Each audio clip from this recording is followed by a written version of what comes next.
3 weeks to go before the end of the year. No sign of progress in talks to avert a tsunami of tax hikes and spending cuts that will slam the territories and states. Speaker John Boehner outside his office on Friday. Well, this isn't a progress report because there's no progress that's reported. Boehner complained President Obama is proposing twice the tax hikes, $1.6 trillion, that Obama campaigned on, which will hit 60 to 70% of new jobs, Boehner says, across the country. Obama says he won't compromise on increasing tax rates for the wealthiest, something he feels he's got a mandate to do after winning the election.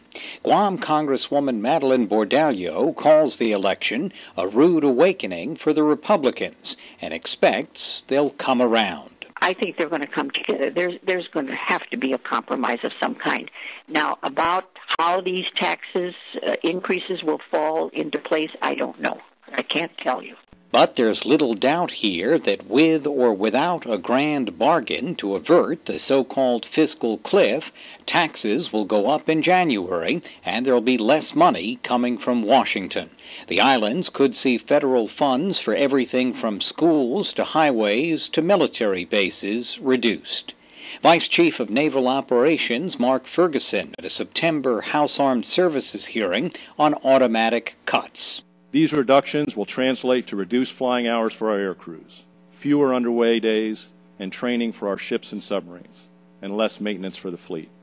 We will make every effort to preserve quality of life and family support programs for our personnel.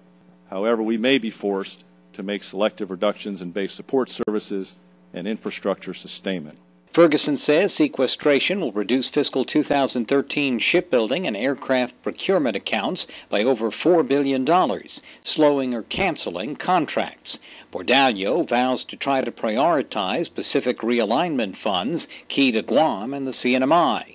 And if there is a last-minute deal to avert such a nightmare, it could shift defense cuts onto domestic programs, including education, health care, and nutrition. On Capitol Hill, Matt Kay for PNC News.